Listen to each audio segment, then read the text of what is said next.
सरगोदा की फजा गुज़श्ता चंद रोज से एक ऐसे अलमनाक वाक़े के बाइस सोगवार है जिसने न सिर्फ एक ख़ानदान बल्कि पूरे माशरे को हिला कर रख दिया है। ख़ास तौर पर मासूम बच्चियों के खिलाफ बढ़ते हुए जराइम से मुताल्लिक़ खदशात एक बार फिर शिद्दत के साथ सामने आए हैं और हर आँख ये सवाल कर रही है कि आखिर हमारे बच्चे कब महफूज होंगे।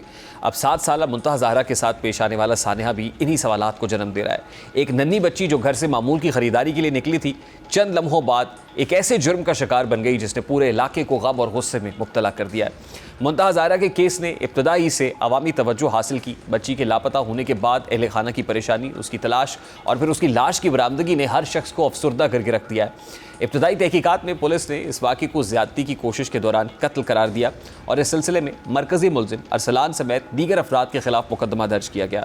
बाद कानून नाफिज करने वाले इदारों ने कार्रवाई करते हुए मरकज़ी मुलजिम को गिरफ्तार कर लिया और अदालत से उसका जिस्मानी रिमांड भी हासिल कर लिया गया ताकि मज़ीद शवाहिद और हक़ाइक़ तक रसाई हासिल की जा सके। लेकिन अब इस केस में एक नई और अहम पेशरफ्त सामने आई है। जैसा कि CCD के मुताबिक मरकज़ी मुलजिम अरसलान को आला कत्ल की बरामदगी के लिए ले जाया जा रहा था कि इसी दौरान मुबैना तौर पर अरसलान के साथियों ने पुलिस एहलकारों पर फायरिंग कर दी। CCD का कहना है कि इस फायरिंग का मकसद गिरफ्तार मुलजिम को छुड़वाना था। CCD के मुताबिक जवाबी कार्रवाई के दौरान फायरिंग का तबादला हुआ जिसके नतीजे में गिरफ्तार मरकज़ी मुलजिम अरसलान हलाक हो गया जबकि हमलावर फरार होने में कामयाब हो गए। हुक्काम का कहना है कि फरार होने वाले मुलजिमान की तलाश जारी है और इस सिलसिले में मज़ीद कार्रवाइयाँ की जा रही हैं। अब इस पेशरफ्त के बाद केस एक नए मरहले में दाखिल हो चुका है। गो कि मरकज़ी मुलजिम अब जिंदा नहीं रहा, ताहम तहकीकात का अमल अभी मुकम्मल तौर पर ख़त्म नहीं हुआ।